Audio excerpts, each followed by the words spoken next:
methodology in Rigor, and I was actually doing some research to see like if the field of communication had talked about this concept in a theoretical way. And one of the things that I found was really quite interesting, which was an article from the 1950s by Donald C. Bryant, who many of us will, know as wrote a lot of early kind of famous, now famous pieces on defining rhetoric and et cetera. And he wrote this piece about uh, pedagogy and rigor and teaching speech. And it was like this horribly offensive piece. And but what he was essentially sort of laying out was a methodology, right, about what is rigorous teaching. And I was just thinking or hoping that we'd come farther than that. And it also then made me think about my own work. Like, how have I tried to kind of challenge some of those norms around what we get to do, and not rely on, what is given or what is taken for granted.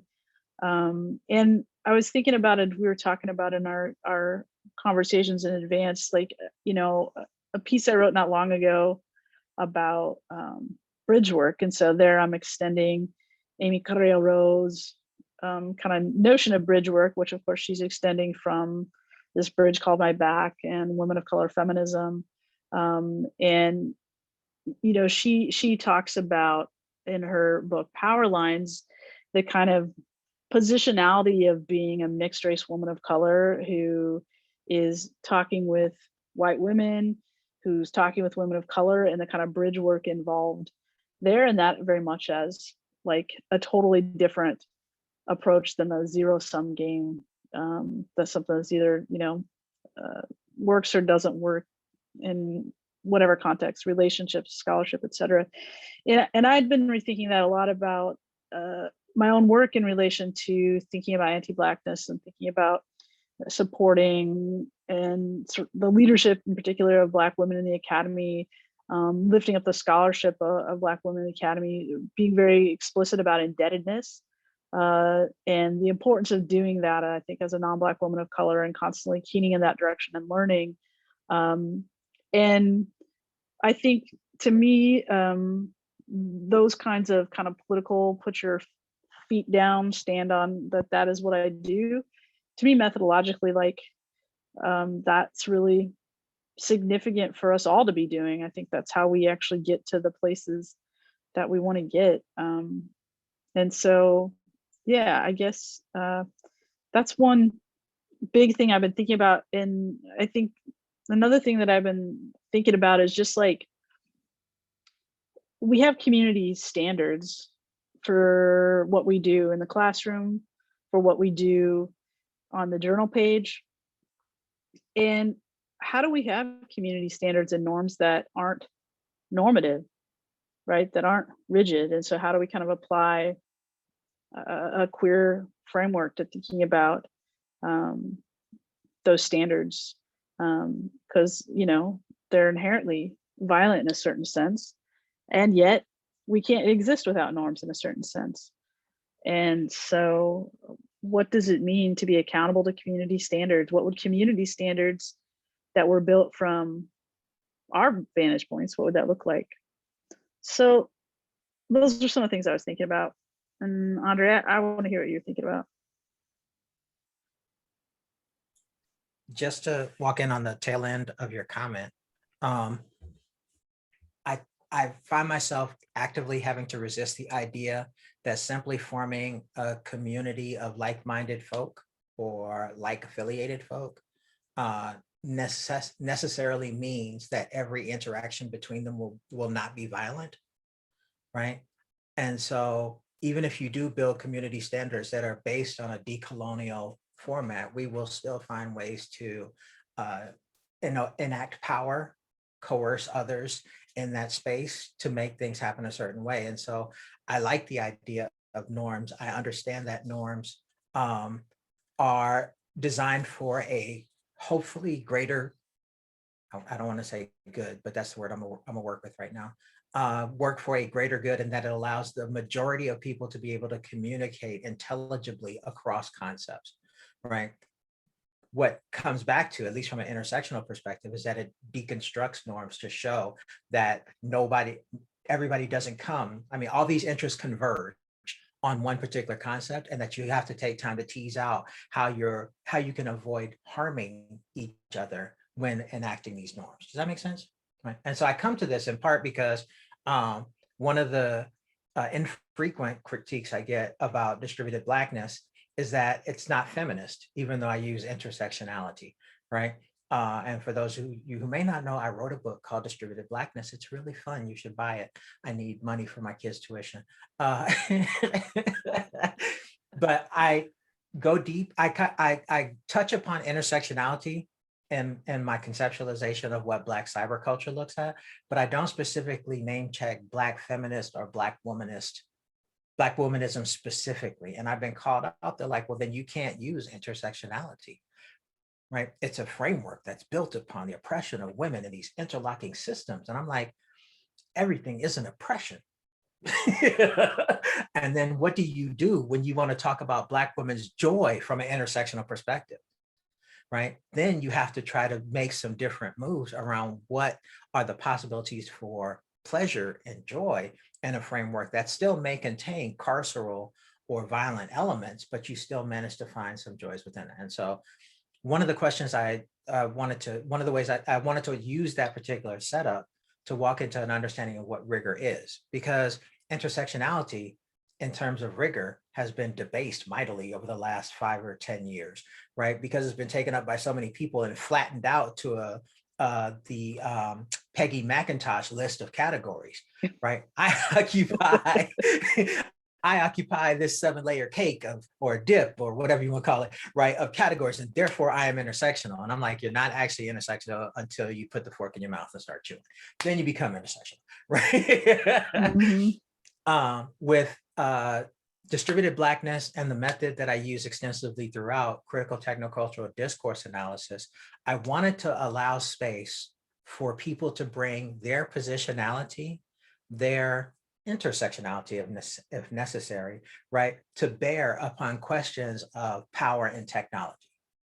For me, that involved bringing Black discourse, Black philosophers, Black rhetoricians to talk through how discourse constituted Black communities and Blackness. We'll leave Black bodies out of this, although I'm assuming we're going to talk about Black bodies and rigor at some point before this is over, right? And so for me, the question then becomes, once you introduce race into any methodological construct, then external viewers will immediately assume that it is incoherent, right?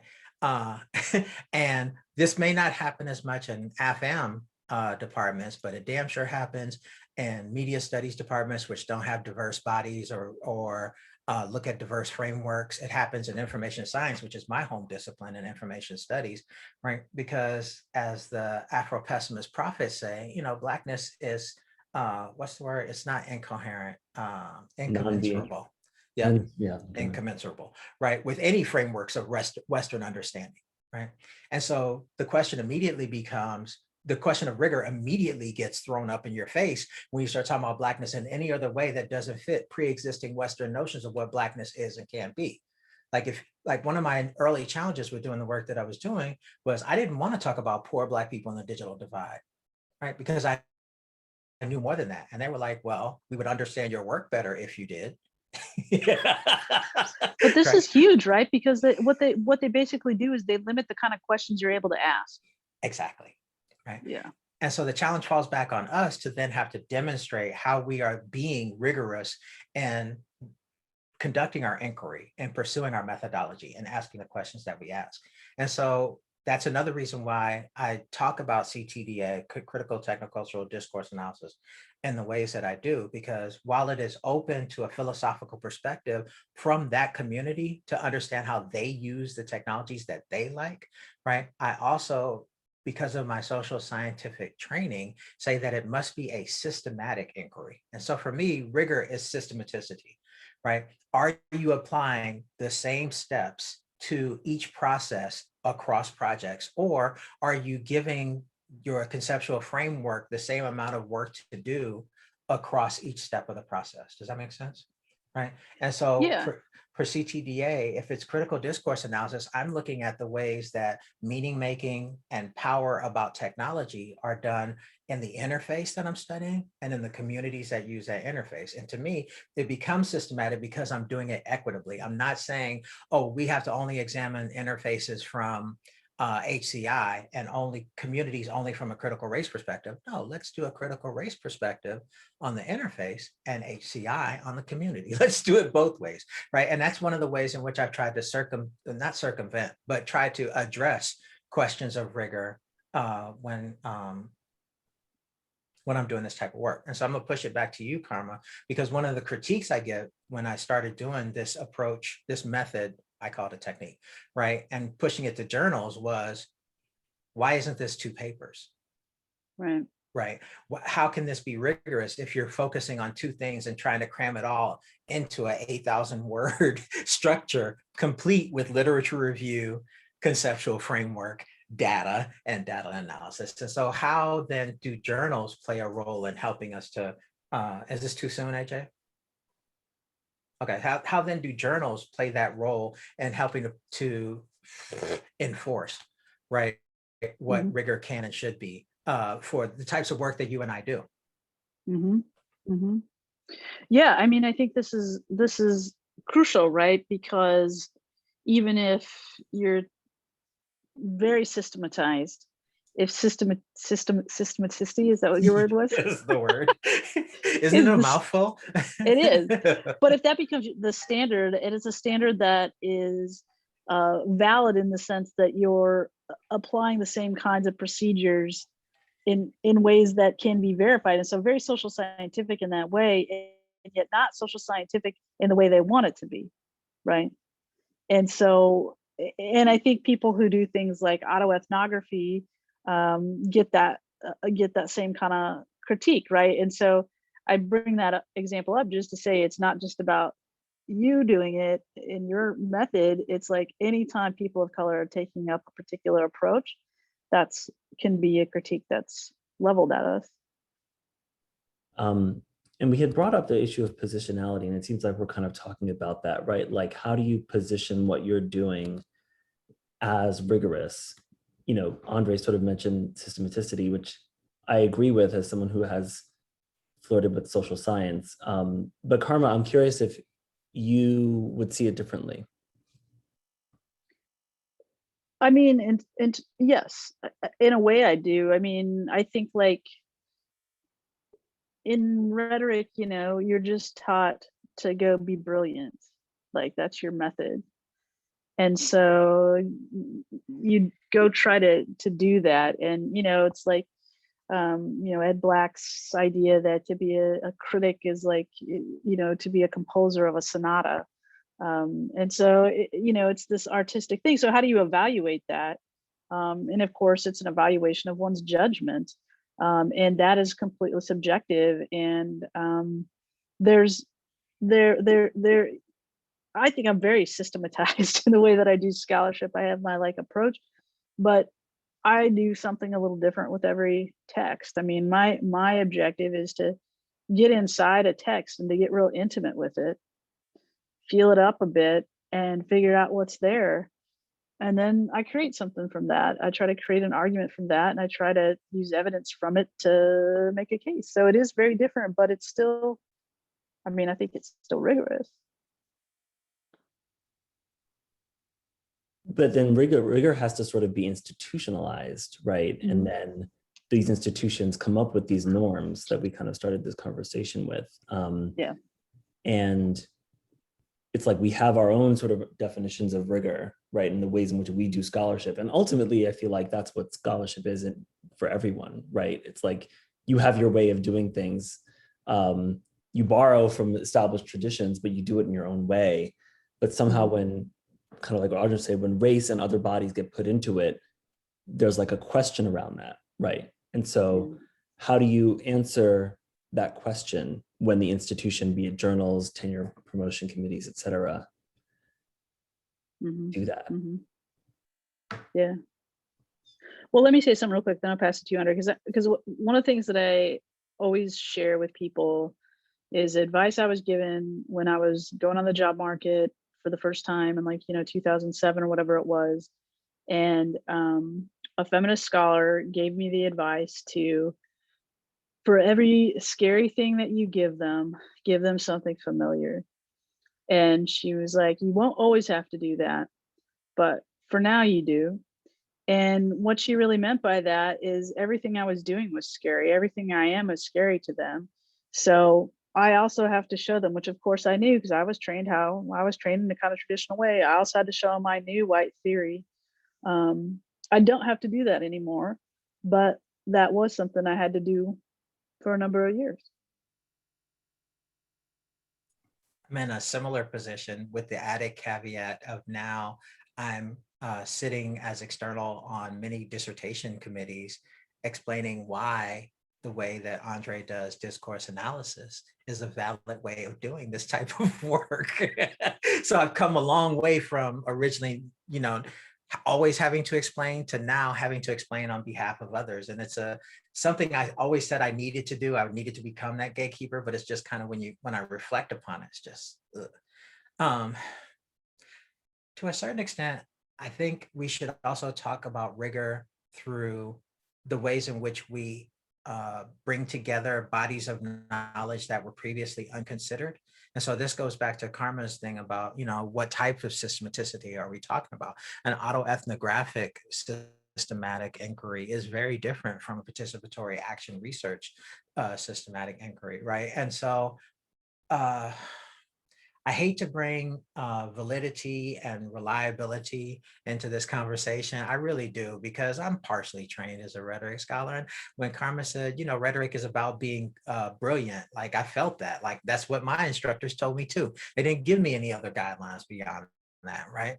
But then I also got tapped into the linguists and the social linguists in particular. So following Tannen and then the linguists of African-American vernacular, Rickford, we won't say the M name here, but others who are doing that type of thing, I began to realize that even if I was doing analysis by leaps and bounds, using the power of my brilliant mind to make connections that no one had ever seen before, I still had to come back and explain step by step how I was able to make those connections, right? And so to me, the idea of systematicity is something that allows me to then explain it to somebody who is unfamiliar with my sources, is unfamiliar with my positionality, but sees some possible value in using this method to explain a phenomenon in a way that makes sense to them. And in order to get them to understand that rigor then becomes my capacity to explain it to someone else who is not me, who can be able to do it, right?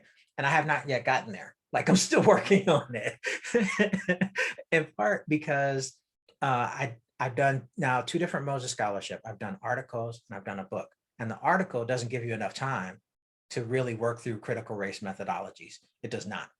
And a book, because apparently I have ADD, gave me too much time. And so I'm all over the place in the book trying to, I tried to nail it down to at least a chapter where I said, this is why I started coming up with CTDA. And even that, people are like, what did you mean by libidinal economy? And right. And so it is an ongoing struggle, I guess, for if there are any young folk or junior scholars listening to this, as long as you're trying to do something that differs from what the mainstream understands as an epistemological standpoint from which to view knowledge, right, or practice or whatever, you're always going to have to help people understand the connections that you make, right? And it's something that goes on forever, and you will continue to do it. I mean, look at Du Bois. 90 years, he was still writing new books and new shit because he was still trying to figure out what he was saying. Sorry, I didn't know if we can curse in this particular broadcast, but Anjali knew who she invited. Hey, Anjali, how you doing?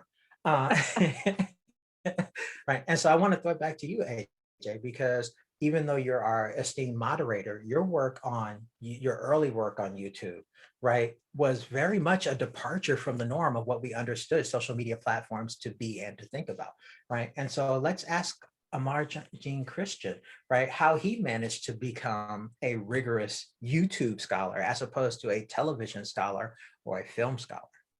Mm. I don't know. I mean, like, my advisor was Catherine Sender, and she was very rigorous. She was like, you do your interviews, you code them, there's a whole tree of like, you extrapolate the first level of analysis, then you extrapolate the broader themes, and then you tell the story. And I did that in the beginning, and I did that in the book in most of the chapters. But I did find, I don't know, I really struggle with rigor. And that's why for the next project, I was like, I actually just want to work with artists and make things and see what comes of it. And I asked a very exploratory question that I knew I couldn't answer, and there was no answer for, and it was about the process. And so a lot of the writing since has been about methodological process and like unthinking the things that I had learned. No one taught me in grad school necessarily how to like work with people outside of academia. I got really bored with like the methods I had, just like it was tight. You could do it, right? You could interview folks, you can come up with an argument, you can publish several articles and then a book, and that's fine. But I was like, I got into this to learn, and I want to challenge myself, and I want to not know what I'm doing sometimes, like that's how I'm going to learn. And then maybe I can share something. I hear you on being able to explain it. And that's what I've had to do. And I'm still like very much like trying to explain what I do to myself and to everyone else.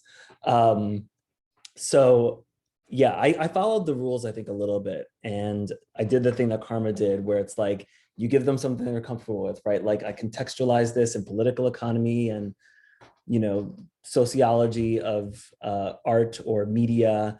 And I cited the white dudes, and I appreciated that work at that time. But then, then you read work on intersectionality and you think about like embodied knowledge and the complexity of systems and the ways in which you can't separate out variables. And that was like, oh, wow, that's more challenging to make rigorous. And let's do that now that I have a job. But I don't know.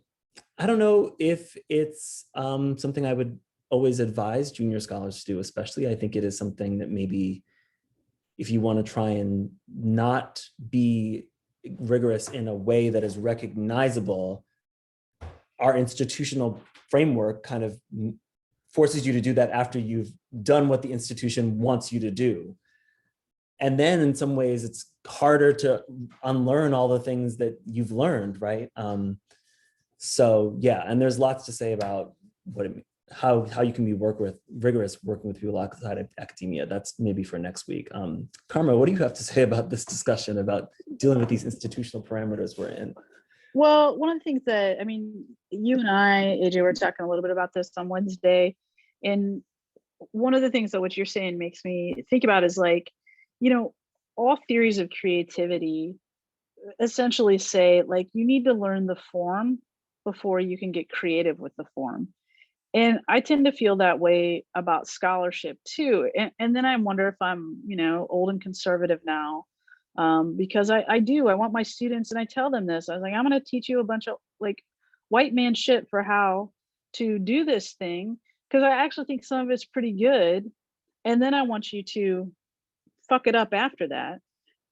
But I think one of the things that's challenging, I'm going to kind of like dig into this thing that I think is challenging, which is the fact that like, I do think that there are a lot of young scholars who are trying to put the cart before the horse, in a sense. In other words, they're trying to do some innovative thing without having figured out even what it is that would make that thing innovative, or figure out how to constitute an audience in such a way that I get it and I see how we got from A to B to now we're at Y. You want to be at Y.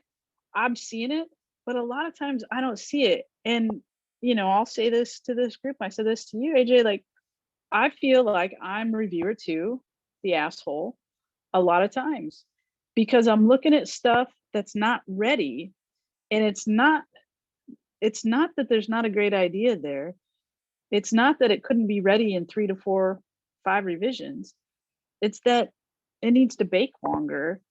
And I feel like there's also this challenge between you send something to a journal and you're getting gate kept because it's racist, or you send it to a journal and you actually got the right reviewer and you're still not getting it published, which is a bigger problem about mentorship and other things. But I want to put that out there because I think we have to interrogate this, that a lot of people, and I think I'll be straight up here, I think it's a lot of white folks are telling their students of color to go ahead and try to publish without giving them the resources to do that.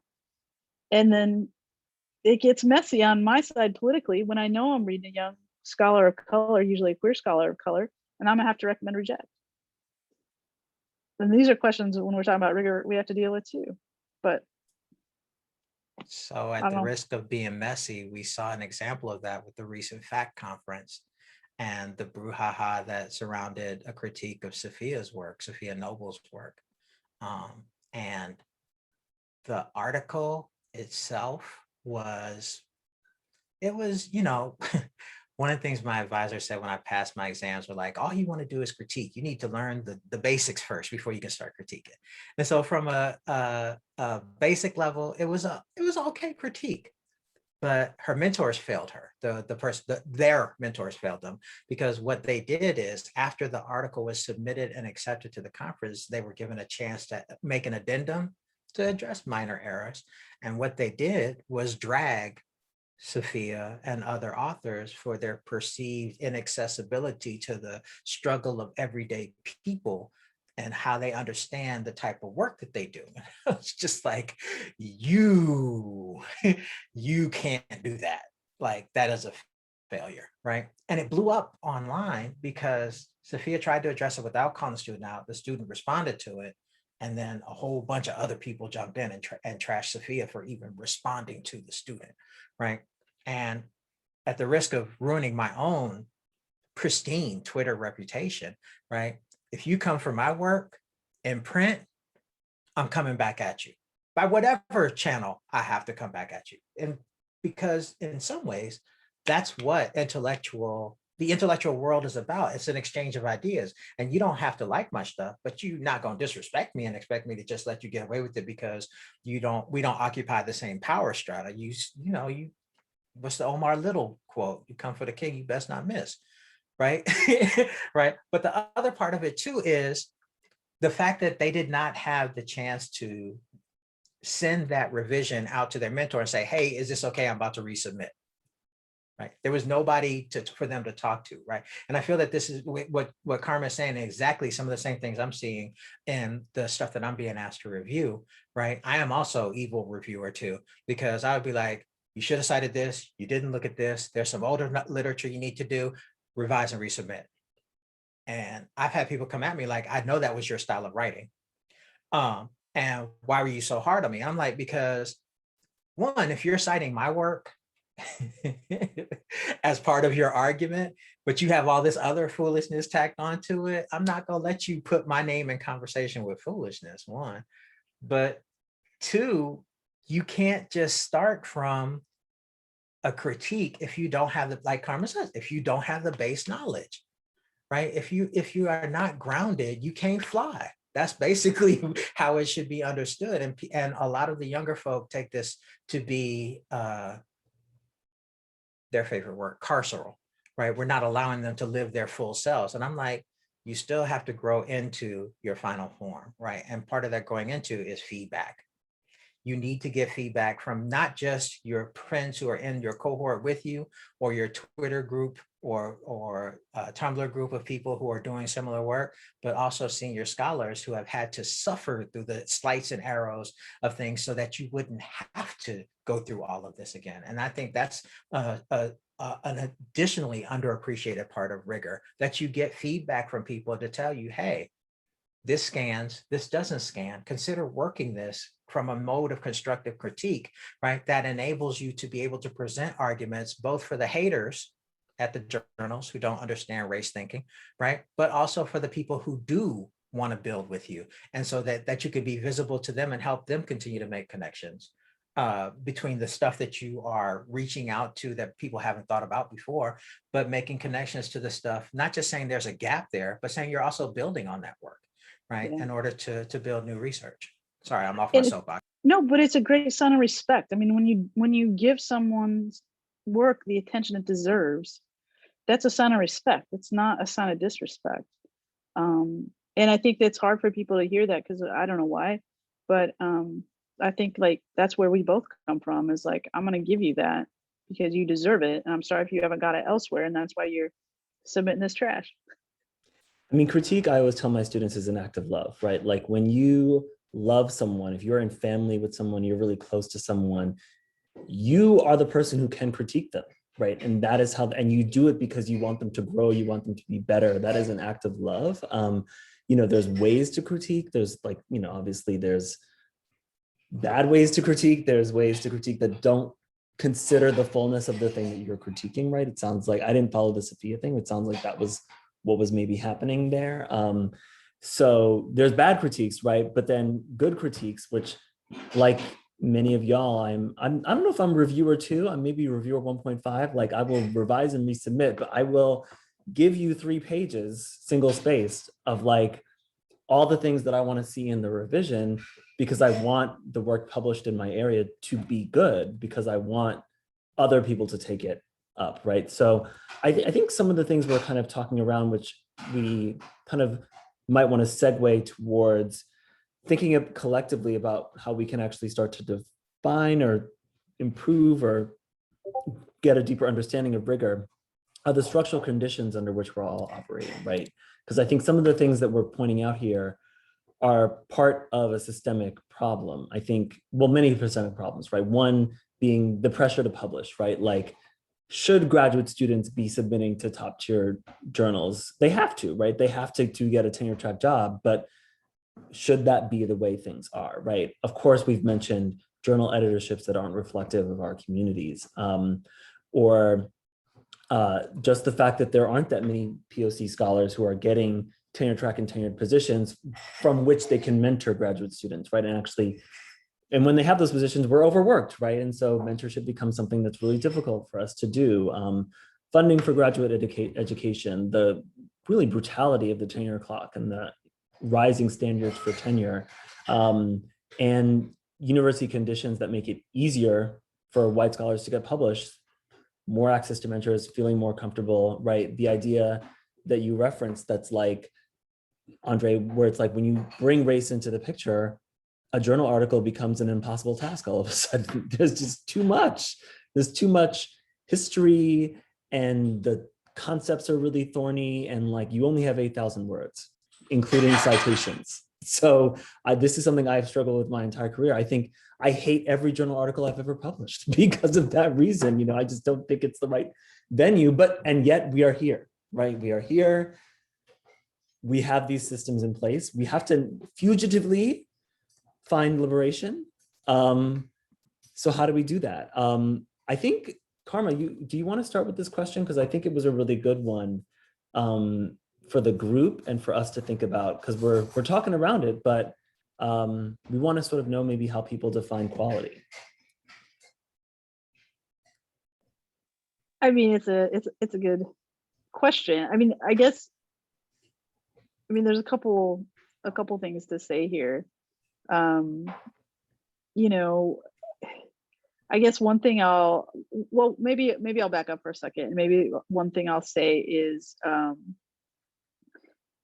it's interesting if you look at the definitions of rigor and you think about what we really are expecting people to live up to.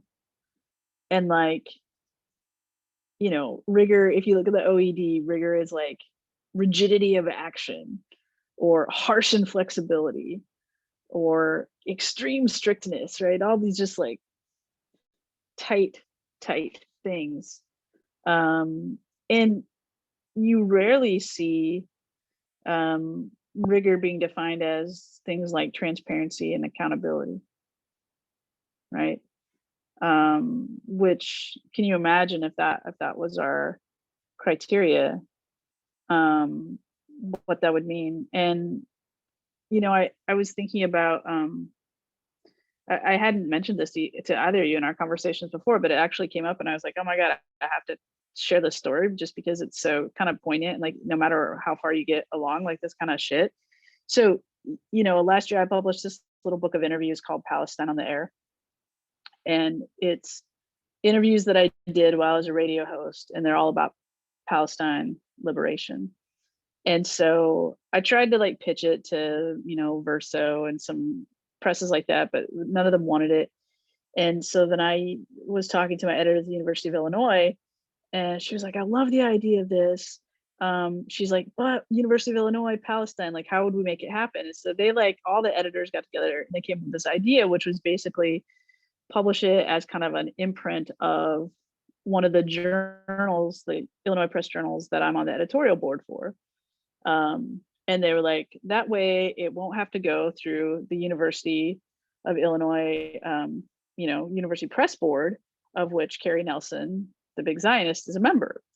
And they're like, then, and so great. So I paid a Palestine expert to go through and fact check the entire book and add footnotes into the entire book, because live radio, you're not adding sources, right? So got the whole thing fact checked so that everything, it was very measured. Then we take it to the editorial board of the journal, and they said, well, we realize that you just did this whole thing to make it more rigorous, but we can't publish it without having gone through double, anonymous peer review.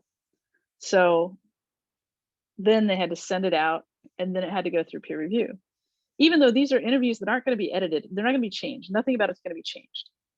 But yet, because it's Palestine, and maybe because it's me, I don't know, it had to go through dual sort of processes just to see the light of day. And I think I was thinking about that because I'm like, this, I could have done this prior to tenure. But these are the kind of things when you're trying to do something that's politically important, that's formatically different or interesting. These are the strictures, right? And of course, now I'm going up for full professor. This book isn't going to be shit for that, right? Even though it was all that labor. Yeah, so I think like, what are our standards? How much higher do you want me to jump, right? I don't know. Andre, what are you thinking?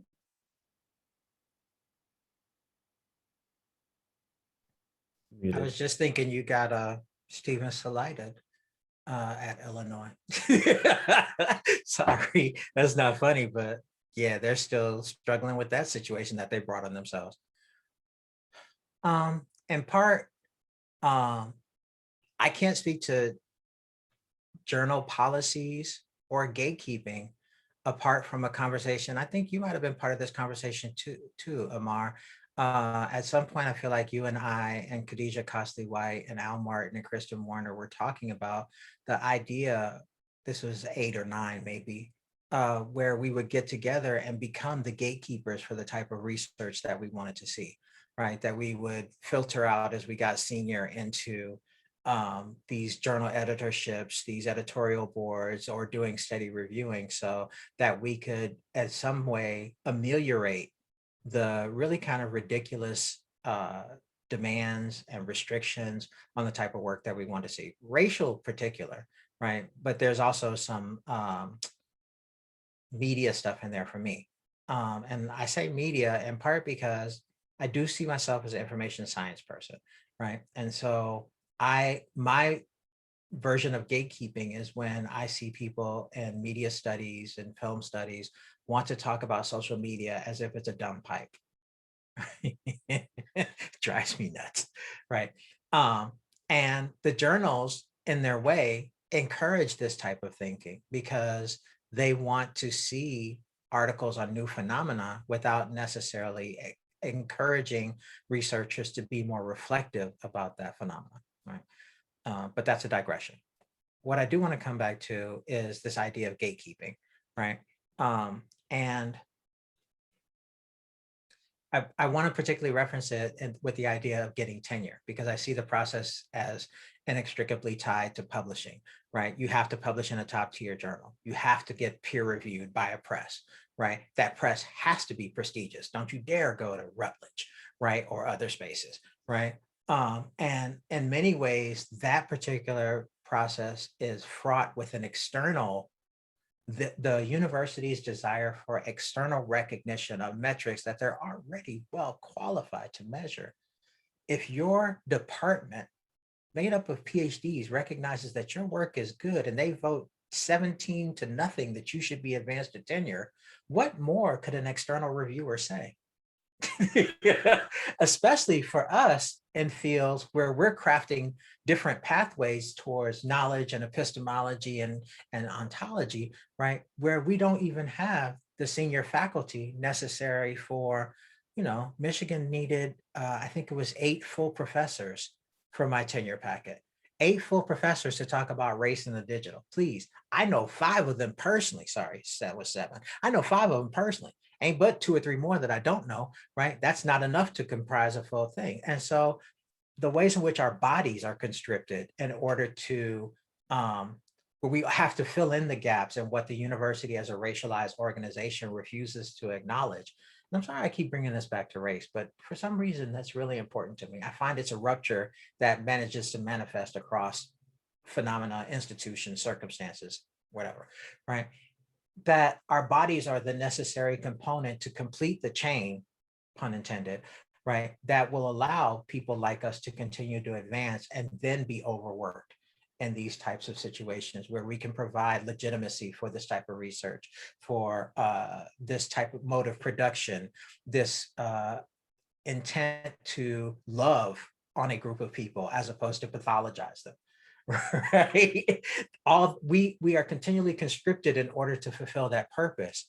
And yet what we do is not seen as rigorous. We don't get rewarded for it financially or institutionally or even reputationally, right? Because it's assumed that inherent in us is this innate knowledge of what is good for our particular community, right? And they can take advantage of that to make their particular engine go. Sorry, I'm waxing philosophical, I apologize, but it just, what you say, Carmen, just brought this whole chain of thought, right? Where I've seen entire conferences reject multiple works of qualitative research and critical race research because the sponsoring institution was a technical institution, an iSchool, right? So if I submitted something on Black Twitter, they'd be like, what does this have to do with HCI? Right. And so I had to continually insert myself into this process in order that people who do work like me could be seen.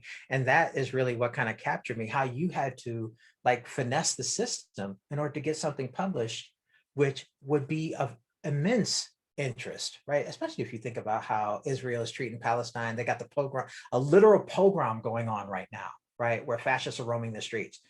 And yet you had to go through all these hoops to get a book of interviews about a people who are under duress published. It sparked something in me. I'm sorry. Go ahead, AJ, go ahead.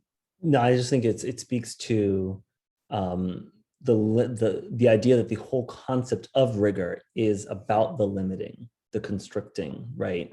And that boundary making is a way of enforcing power, right? And that's really what it's about, and maintaining power, right? So like what you were saying about, why does it need to be published in this way? Why do we need to go through peer review? We're all really smart people, right? That's why we're here. It strikes me as a systemic design, right? Where it's like, we don't have the time.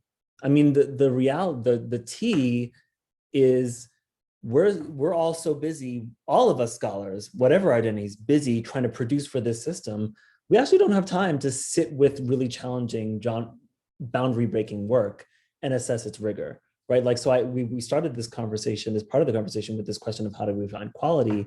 We had these sub questions like, what's the difference between publishable and non-publishable work that maybe is pushing the field, right? Or how do we differentiate between work that is pushing form versus failing to adhere to whatever basic standards we have? Most of us don't have the time to actually sit the work to actually figure that out. The whole point of these journals and all these other systems is so that people can, within 30 minutes, look at your file and be like, oh yeah, that person deserves tenure. They've published in these places, they've worked with these people, right? I mean, that's the kind of thing that nobody talks about, I feel, in this field. Yeah, I don't know. That's a systemic flaw I don't know what to do with, because we are able to assess rigor outside of traditional boundaries. At least we are, because we have read widely in order to get where we need to be right here, the three people here. I do think there's people who just don't know a whole lot of things and it'll take them a lifetime to catch up, and they definitely don't have the time to do that. I mean, that's the problem of white supremacy, right? It kind of allows you to go through your life ignorant. And that seems to me to be the chasm. The people who actually could evaluate things properly, we're strained on our time. Everybody's strained on our time. And white supremacy dictates that some people don't have the time and never will take the time. It's too much anyway. So why bother? Am I driving it too far?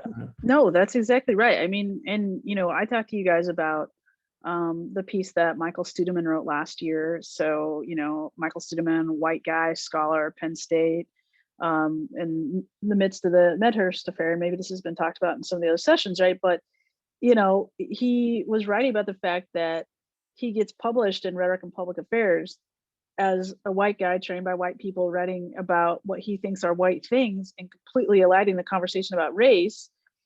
And then when he goes back with the new lens that he's given after doing the work, one of the ones that did the work, he writes this analysis of himself, which is, to point out many of the ways, I won't say all because there's more, but many of the ways, like what he did was so completely fucked up. And I don't want to celebrate, oh, good white guy for doing this thing, but the fact that I bring it up is because it's so singular for a white guy to even bother taking the time to do it. And yet that white guy, as he writes his piece, had access to one of the top journals in the field multiple times over before he was even a professor. And when do we get the benefit of the doubt in that way, right? And of course, we weren't asked to the table, people like us, to actually be able to tell him what was wrong with his work. And I think that's another side kind of to what you're saying, AJ. Yeah, indeed. By the way, everyone, we will have a list of kind of like a syllabus, if you will, with that piece in it, Karma's bridge work piece in it. Andre's book has been cited in the Discord. So these resources will be available, and we encourage you to share resources that you also have. Speaking of Sophia, there was one, I was trying to, maybe you know this, Andre, there was another white guy who wrote a piece about Sophia's book and kind of like a mea culpa about how he had not engaged with her work, even though they had gone to grad school together. Do you remember this? Anyway, if anyone knows that piece, you can post that one as well. So yeah, I mean, I think can we give advice as to how can we actually productively challenge the more obviously ignorant questions about rigor in our work? I asked this as someone who doesn't have the answer. I've I've never actually done it effectively myself, but I'm curious, what you all think. I think in the previous session we kind of stumbled upon this thing of there are academic critiques of things like neutrality, meritocracy, right? There have been scholars who've done the work of critiquing these frames, these overall frames that are often levied against work that is challenging ideologies, right? Norms, oppressive systems. And there's also, of course, lots of our own work and the canonic work on intersectionality and such that validates, embodied knowledge and community work and autoethnography and other forms of knowledge. There's so many, right? So there's ways in which, we could gather a syllabus of those potentially, right? And say, this is how you arm yourself. I don't know if those strategies are actually effective. And I'm of course asking this question when I actually really need to run to the restroom because this is my 4th hour of moderating, but please talk, okay?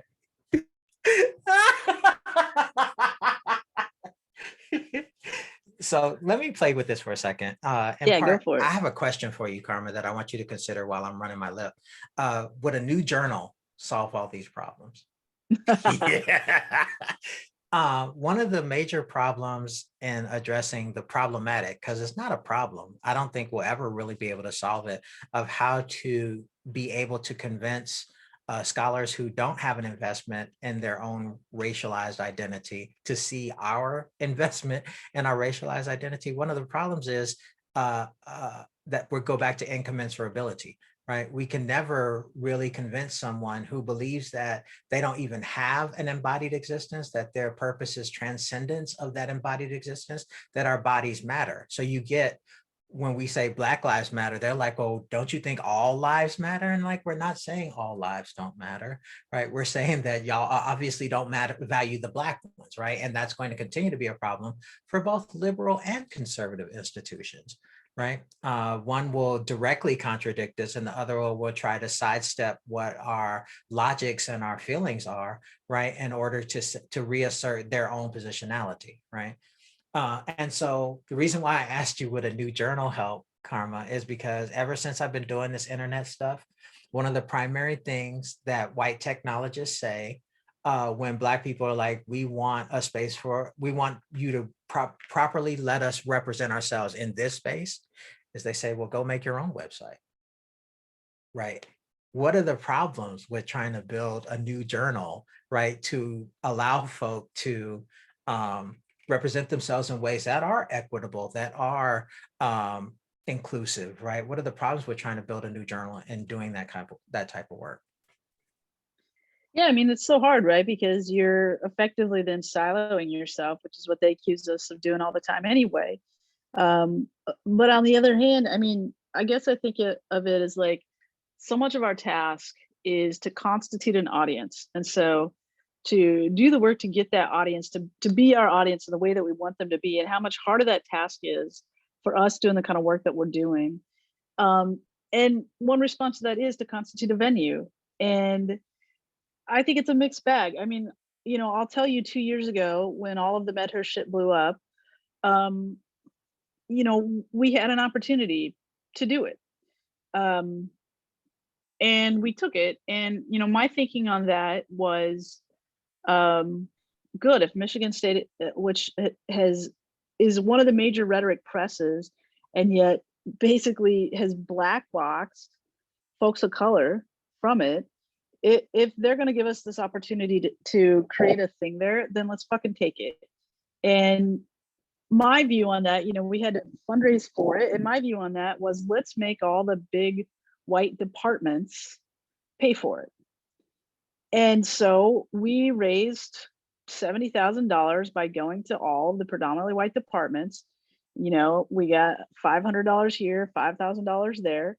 And because of the moment we were in, almost every single one of them, and I could name names, of course, the ones who didn't, but almost every single one of them donated some money, because we were going to list their names on the website to say who sponsored.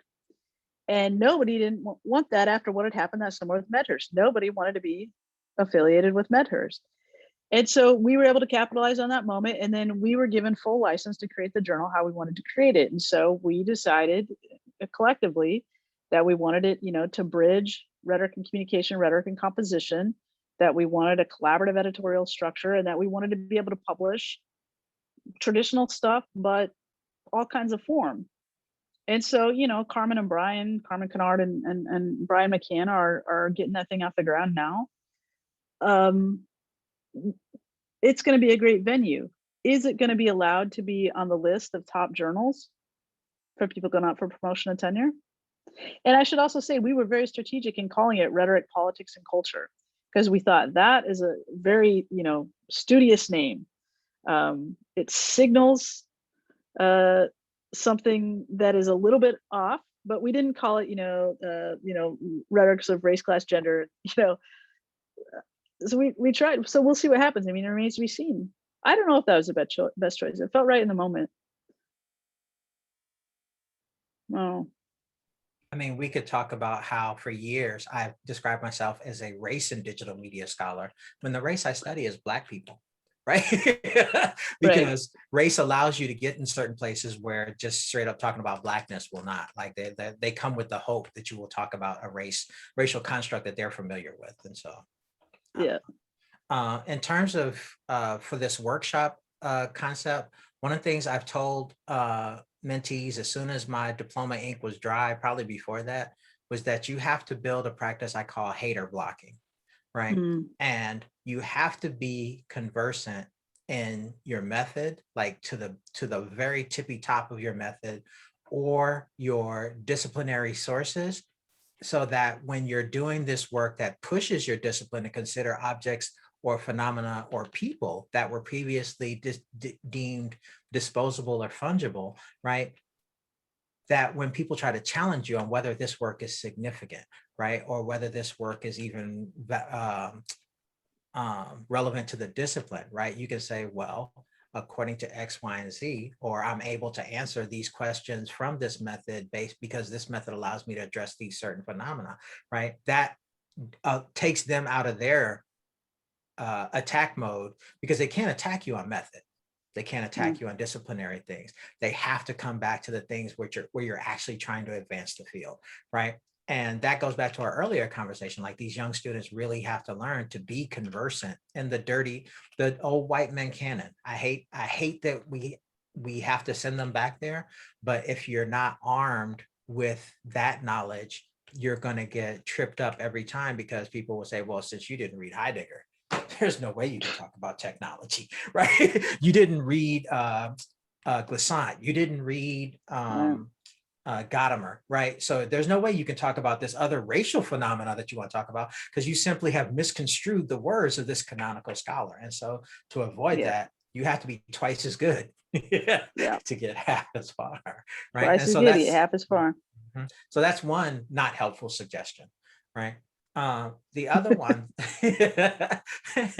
the other one though is, in addition to being super conversant in the field, learn something new that you can then apply the principles of your field to, right? And so be just as good at the new thing as you are at the old thing, right? And so this is why I brought up Amar and his early YouTube stuff, because nobody was talking about YouTube. When I first saw you present on it, it was 2009. YouTube was already 5 years old. Nobody was talking about it, right? But you displayed this hyper awareness, this reflexivity, not about just what the interface was, but what people were understanding themselves through this interface. It was remarkable, right? And I use you as an example of saying, hey, if you know the thing and you've thought about the thing and then are able to apply principles from your discipline to it, you're already twice as good as the MWMs who are trying to get the same job that you're trying to get, right? And so that's an MWMs 2520s. Or as I put on Twitter, some folk trademark. Some folk I love. No, yeah, I think that, you know, for me, it was, you got to take the new thing seriously. You got to take the new thing seriously. You got to treat it with as much respect and care as you would any other object, and especially as you would the quote unquote canon that you were taught that you need to get the job. And then use the canon where it's useful. But then the beauty of studying things that are outside of what is considered to be rigorous is you can then use your new thing to critique the old thing. And now you've got a claim. Now you're making an argument, and you're interjecting in the field something that wasn't there before. And that is a very powerful position to be in, but it does require twice as much work. And I think that is the challenge we face, where you're facing all this structural oppression. You got to do twice the work. It's a terrible thing to ask of people. And it's an incredibly colonialist thing to ask of people. You know, it's like, I internalized this idea that like Black people are just assumed to be lazy, so I have to work like a dog, you know, like, or whatever, a horse or whatever being that we work as a society way too often. Yeah. I mean, you know, we were talking about this a little bit, AJ, and it's like, the bottom line is, I mean, you put it really simply, like, I thought it was just so great. It's like, yeah, that's kind of what I teach my students, but I never say it that clearly, which is, you were like, you know, make an argument and then just use some evidence to defend the argument. You're like, that's like the project. And I was like, it sure is. It really, really is. And I think it's about figuring out how to get your audience to see that. And I mean, that's, I think, at the end of the day, what we're all talking about when we talk about rigor. And I think one thing is really important is to build the community around you that does get your work. And that can sustain you in a lot of ways. And it's kind of a dumb thing, an obvious thing, but it's like, if everybody else is telling you you're mad out there, then you got to find some people who are telling you otherwise, who believe in the work and who will gently and lovingly and sometimes, harshly push you to help you to continue to constitute that audience. And I just can't stress that enough, just not letting yourself get isolated in the pressure of that. It's, it's debilitating, right? Yeah, ask for help, ask for advice, ask for feedback, ask for just a time to sit down, have a drink, and shoot the shit. I mean, I know I would be here without folks like Andre, at the conference. You're like, hey, that was a good paper. And I'm like, well, damn, I feel seen. And now I can do this again. I can get up the next day and do it again. Or, my friend Khadijah, who I'm just like, I just got to call you and just rant about this thing that just happened, that is so important. It's really basic advice, but it really is necessary. Like solidarity is a practice, and it's a loving one, and it's how we achieve justice. Mm-hmm. Mm-hmm.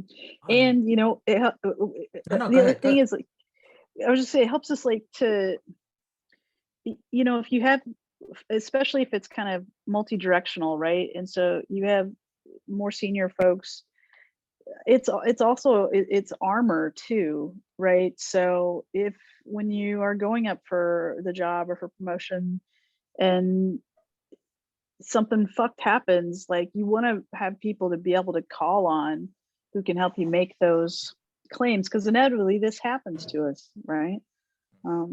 So that's the other thing, it's armor. I would also like to say, beware of the fetishist, beware of the person who has lots of Black students, but none of them have graduated. Beware. There's so many other things to beware of. The thing I'm going to be serious about, though, is the role of theory. In many ways, I see that Afro-pessimism has kind of captured the imagination of a generation of scholars, and it has induced this cynicism, right, on both the academy and the role of knowledge production in the world, the academy's role of knowledge production.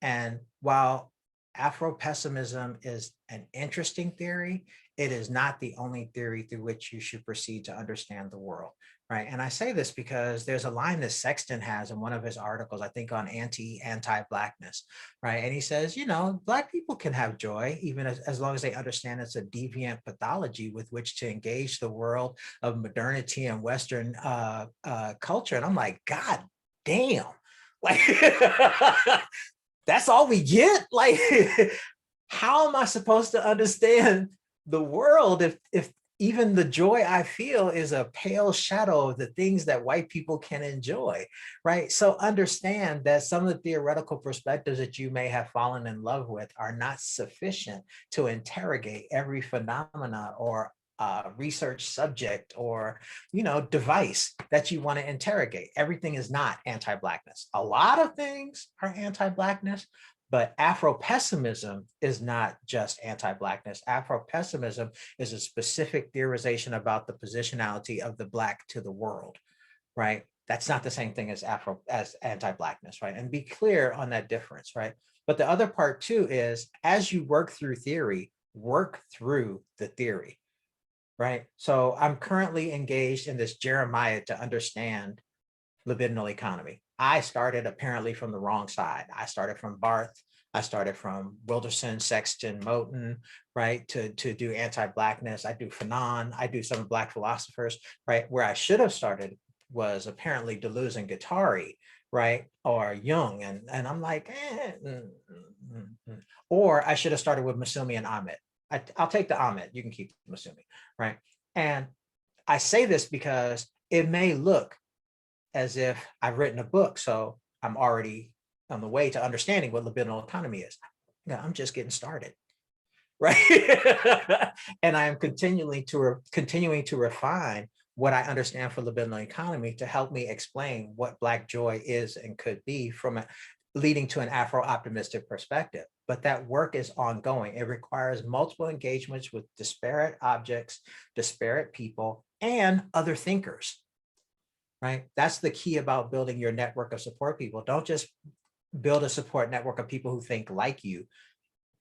Build a network of people who care about you, who are willing to challenge you in that mode of critique is love, constructive critique, right? That's the only way you can advance. Bakhtin had it right. It's all about the dialectic, right? The engagement with other people. There is no thought formed inside of your head. So when you're engaging theory, it's never a static thing that you're engaging on the pages of the book. You need to make it relevant to your real world experiences and your positionality. And from there, I think is why the work that the people you see on your screen and the people in the chat has become recognized and celebrated, because we did the work of trying to see ourselves through those theories, as opposed to letting those theories make us appear to be who we are. Make the money, don't let the money make you. That type of thing, right? And so I apologize if that sounds a little rambling, and I'm willing to, if y'all have Q&A about that, which I doubt, but I'd be willing to expand upon it. But it's really important to understand that continued engagement. And I'm building out a lab, thanks to Mellon, where I want people to bring their works in progress and sit down with a group of people who are there for constructive critique from multiple disciplines, from biology to zoology, right? And say, hey, how did you come up with this inquiry into what a Black person is in this particular environment? Or what queerness is in this particular technology? How did you come to this thing? And let's tease it apart and see what you got from it. And I think those moments of reflection are the most, this is the reason why I stay in academia. Corporate's not gonna let me think like that. Working as a milkman did not let me think like that. So being able to be in this space and share this time with these people on the screen is one of the things I find of value. And you should work with that. I was gonna say take advantage, but that's too grabby, right? Sorry, I'm rambling again.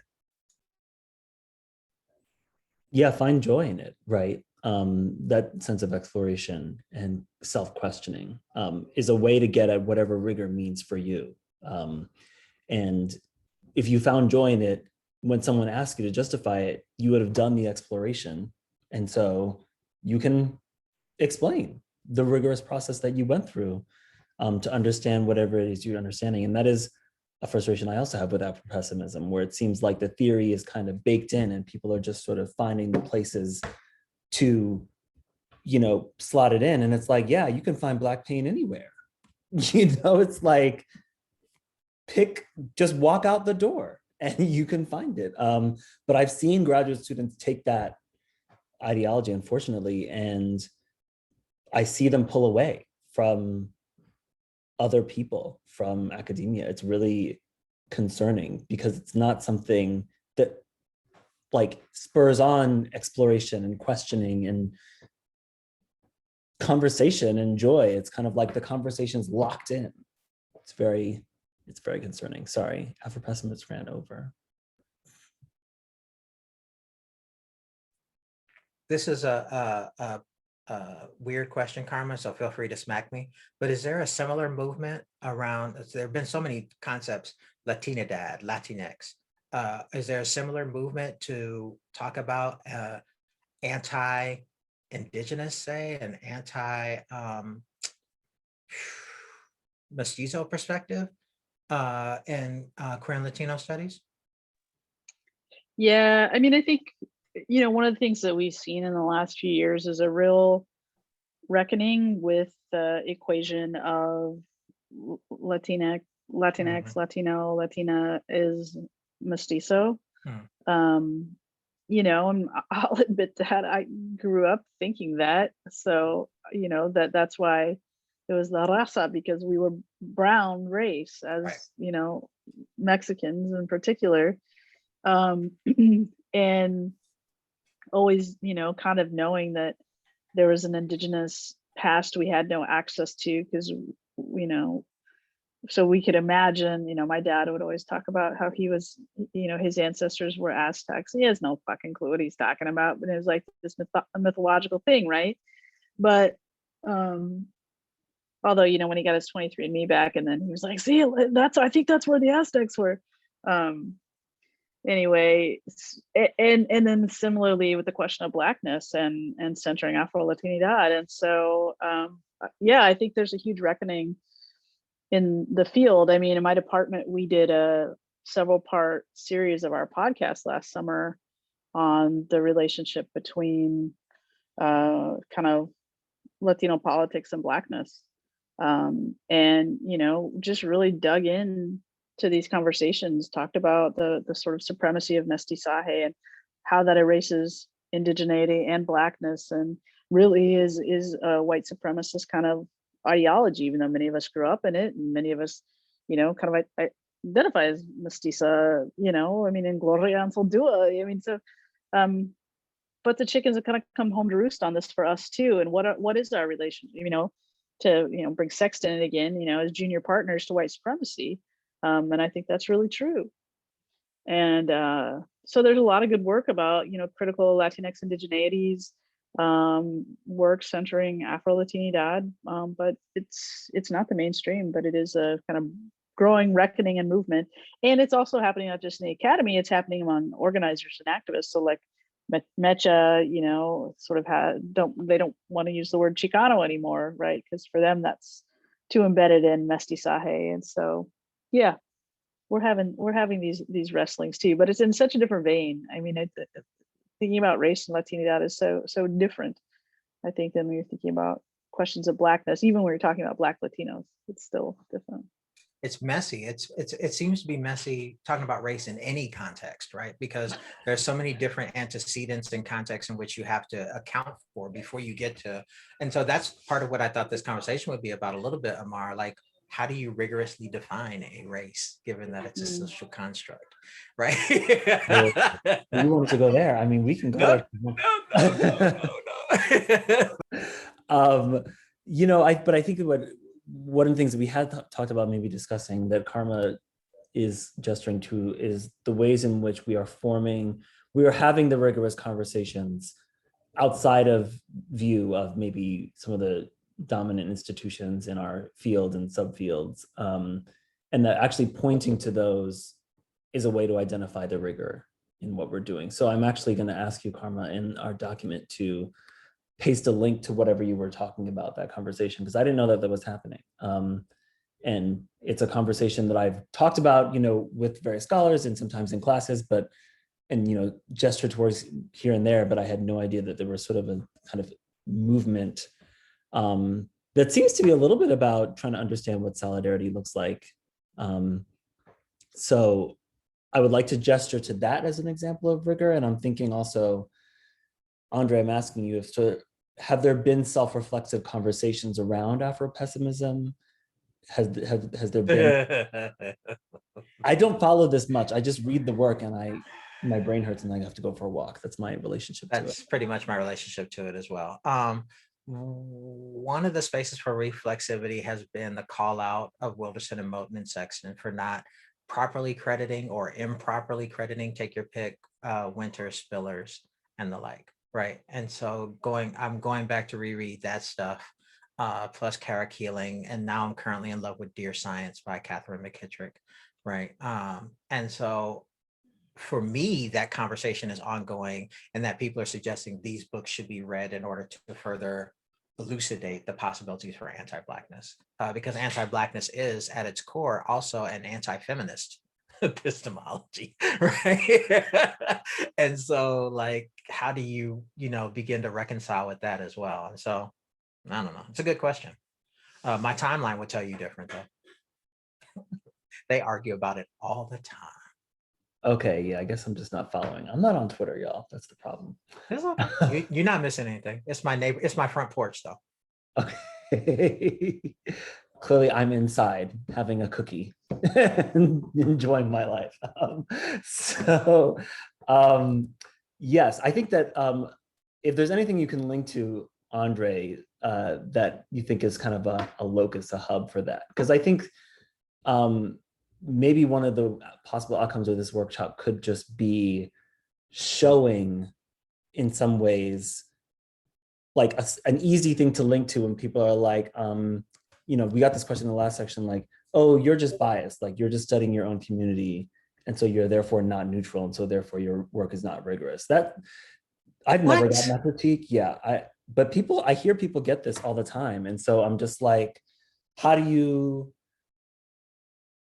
post a rejoinder to that? I've never had to, but like I feel like that's one way to do it. Like, I don't have just one identity. There's actually quite a lot of dissensus within the people that might be in community with me, and we have intellectual debates about the ontology of what we are talking about is like one way to sort of refute that kind of.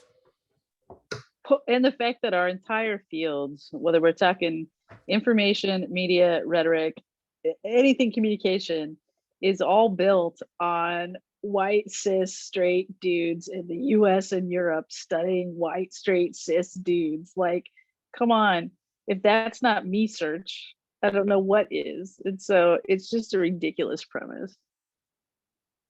I don't know if you can say that to somebody. No, I have, so it doesn't matter. I have indeed. Okay. There's something else I wanted to add, and you guys have said so much good stuff that I forgot, so I'll just say I'm good. And it seems like we're kind of coming to a conclusionary point, but I did want to sort of ask us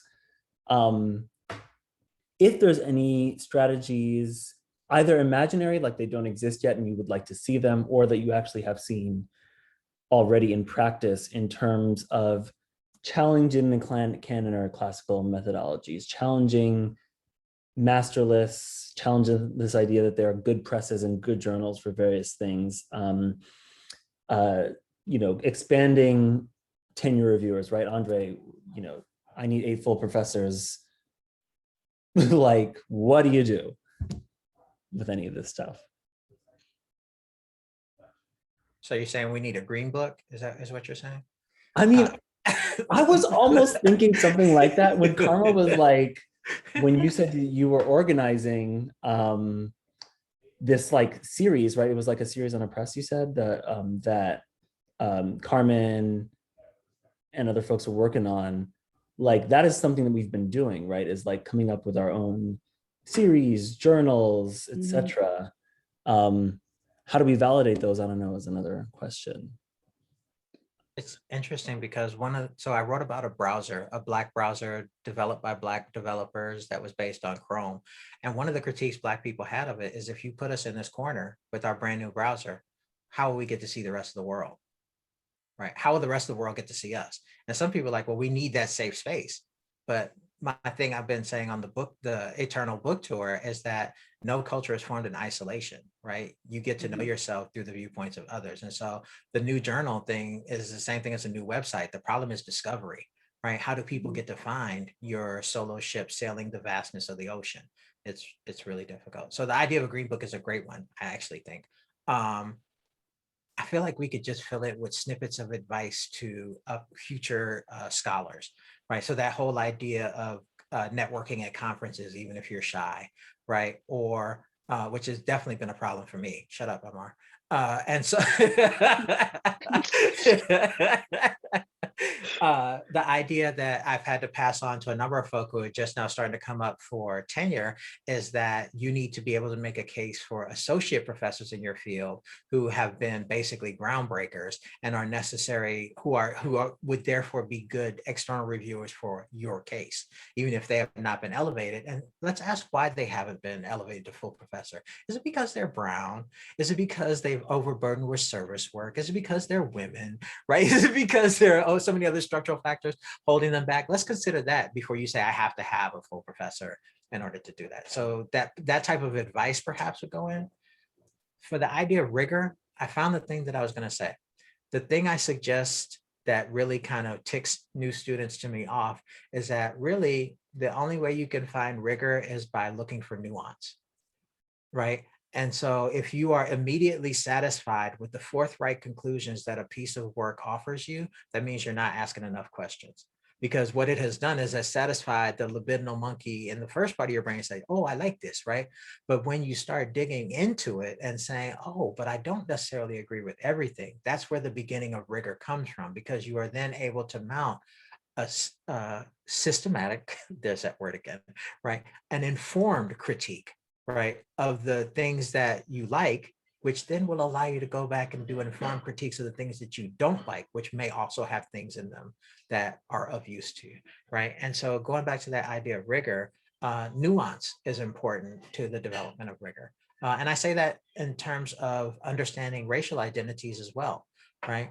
One of the comments that came across my timeline recently is that you could have two minoritized people from the same community living across the street with two different experiences of the community they lived in, because the street is a dividing line between a rich neighborhood and a poor neighborhood, right? And both of their perspectives are valid because they're part of that minoritized group, and no minoritized group has the same approach, same perspective across every member of the group, right? And so understanding that your positionality does not preclude rigor, right? But your task is to explain to people why your positionality makes a difference in how you view the world, I think is an important way to understand this, to at least bring back to the beginning, the importance of why a rigorous, not a straight-jacketed carceral approach, but an approach that allows people to understand the chain of signification that you're making, right, is an important way to understand the world that we're trying to build as academics. That's that edible talking. You're 3 days late on that, Andre, 3 days late. Karma, concluding thoughts of inspiration or guidance and suggestions? I mean, that was pretty inspirational there, what Andre just said. I mean, you know, take yourself and your work seriously, and make sure that you're living up to your own standards of your work foremost, and people who you trust. And I think build from there, before it's out into the world and evaluated by someone else's standards of rigor. And that doesn't mean that it's because somebody else's standards don't matter, because they do. But be really smart about who your interlocutors are. Be really smart about how you're interrogating your own work. Hold yourself to a high standard. And again, just build relationships with the people who you know can help you get to where you need to go. And I'll say, you know, I do a ton of tenure and promotion reviews. Anymore, I'm waiting for scholars of color, queer scholars, especially scholars of color, but white queer scholars are okay too. Like I wait for those. I say no, any straight white people, if you're on the call, don't even bother having your committee ask me, because I'm going to say no, because I get so many requests from white feminists, white queer folks, and people of color. And that's where my responsibility is. And I think more of us need to make that our kind of, that we're going to take care of ourselves. And then when you get to those places, do the same thing. And I think, you know, if we don't, as my friend Jesus Fayez always says, all we got is us. And so if we're not taking care of our communities, building those meaningful communities, no one else is going to do it for us. So that's what I think is fantastic about this whole project that y'all are doing. Man, you talking about a green book? I would love a green book on writing a tenure dossier review as a faculty of color. Right, Robin Coleman, who I love to tears, has given me an excellent guide on writing. And I'm not saying hers ain't black enough, because Robin does include hater blocking in there to make sure that people understand this scholar of color has done more than necessary to be tenured with your little raggedy institution, right? She's definitely prepped me well, but I would have loved more feedback on the case that I had to write this summer, right? Because I felt like I wasn't sure if I was saying enough nice things or smart things about this person in order to make this letter be visible to the fact. So yeah, like I'm putting that wish into the document. I'm gonna write it right now. Yeah, it's amazing what you can see after you've like been tenured and seen the tenure review of other people. Of course, you realize, oh, it makes you better at writing tenure letters, but also like you wish you'd known that before you were tenured, and like the kind of things that you need, which is, you know, those sort of quotes that people can pull out that's like, this person is the best person that literally ever existed. Is the kinds of things you want to write into this letter. Apparently, I'm like, did anyone write that about me? Okay. All right, I think we're about at time. This has been a great session. It will be redistributed in some context to be determined, but if you registered, I'm sure you will get the link. I think it's going to be on the website. I don't know if you can correct me on that, Anjali, in the chat. But I want to thank you, Karma and Andre, for taking the time to talk about a very difficult and sometimes unfun topic. I think you made it fun, interesting, and gave us some great things to walk away from. So without further ado, yes, videos will be posted to the website. As long as Anjali's at BC. So hold on, Pimp. What you breaking news in the chat? Like, what's good, Anjali? that news had gone broke, I believe. It's been broke. Yeah. Oh, Anjali, you fired, sis. You better hit me up. It's good to see y'all's faces, and I really appreciate having this time to talk with y'all. I definitely appreciate it. Me too. Me too. Thank you, everyone. Bye. Bye.